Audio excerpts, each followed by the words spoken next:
Hi, Rich. Yeah, just firstly then, quite an eventful game. What was your take on it all? Same as you, yeah, quite eventful. Look, I'm pleased to get to win. I thought we shared the workload around really well. Obviously, going down to 12 men, then we had 11 men. It was a game that the referee were brought into it, rightly or wrongly, a number of times through some discipline issues on both teams, really. So I thought we adapted to some of those situations really well. Handled 11 men all right, handled 12 men. I thought the fact that Salford got an intercept try until the last 10 minutes, I thought that showed we showed a terrific desire defensively. I thought Richie Myler organised his line great.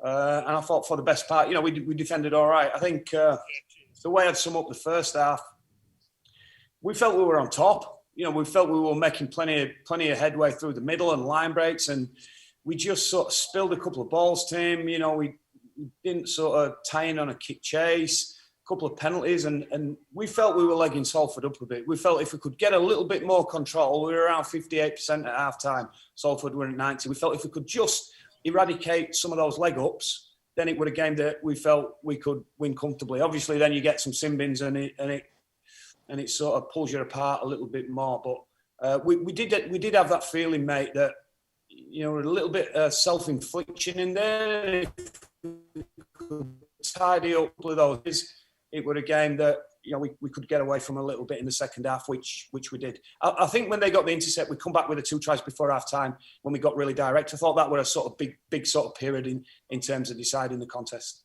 Quite a few of us missed it, but the Badine Thompson red card, what was your view on it? What was your take on it?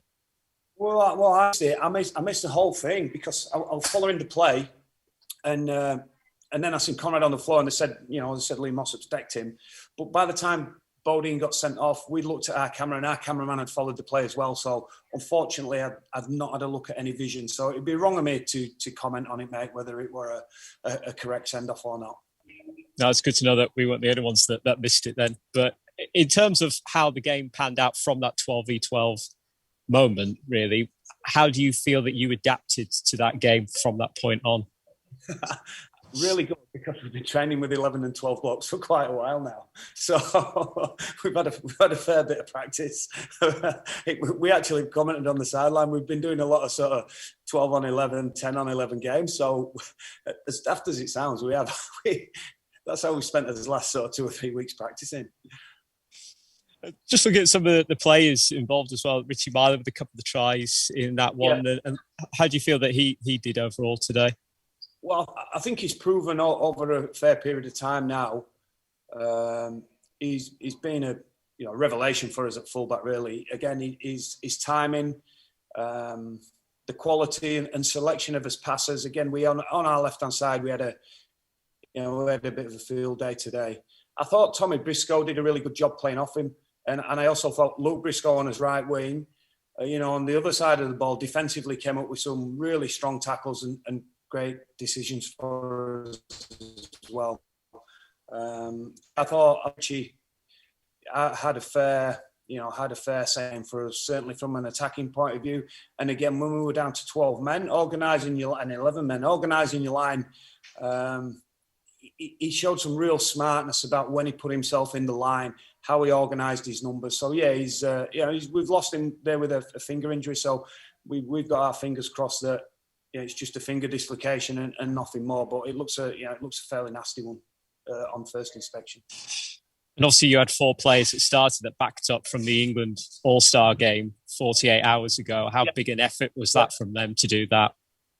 Massive effort, and I think considering that obviously we lost Bodine to a send-off and lost Conrad as well. We've done it with 15 men.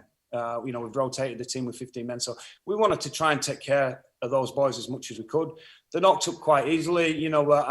Both Matty and Mickey are generally really strong for game time, but 15 in, they were starting a little bit. Again, Tim, to 12 and 11 men. The speed and the running meters will go up in the game.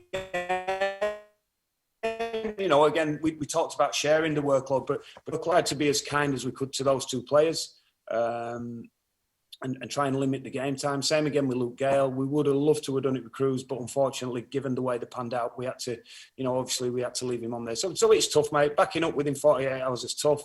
And don't forget, we play Thursday and then Monday. So, without banging on about it too much, it's a fairly challenging situation that, I don't think as a sport we should be getting ourselves into positions like this, because it'll affect the quality of their games. And the players we're talking about are our elite players. And I know Matty Pryor's not English, but our other players have a chance of playing for England.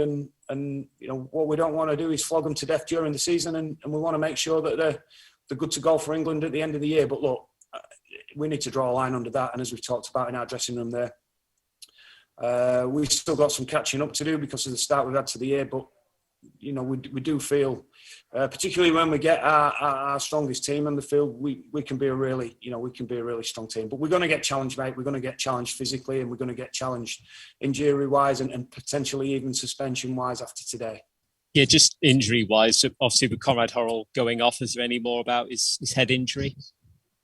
Well, because he got knocked out, he'll obviously clearly miss the game on Thursday. Ash Hanley, because he got knocked out, he has a 7-day mandatory as well, so he'll miss the game on Thursday. Richie Myler's come off with his finger, and probably for a stint. So it's fingers crossed on Richie that it's a dislocation and a cut, nothing too much more serious than that.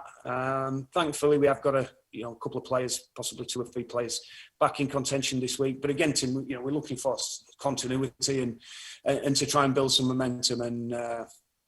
Training with low numbers and chopping and changing our team all the time isn't ideal, but it's something that as a squad we know we've got to be prepared to and show a good amount of adaptation when we need to, which I thought we did during the game today. Second half, Luke Gale sin-binned. I think the Salford fans thought he should have had a red as well for a few punches aimed at Ryan Lanham. What were your thoughts on that? Or are you doing an Arsene Wenger again? Well, no, that's true, because he kicked the ball downfield. So naturally, Trevor, I'm following the ball downfield. But what I will say is, we had a couple of blokes penalised. King Vuniya Yawa got penalised for late shots on the passer.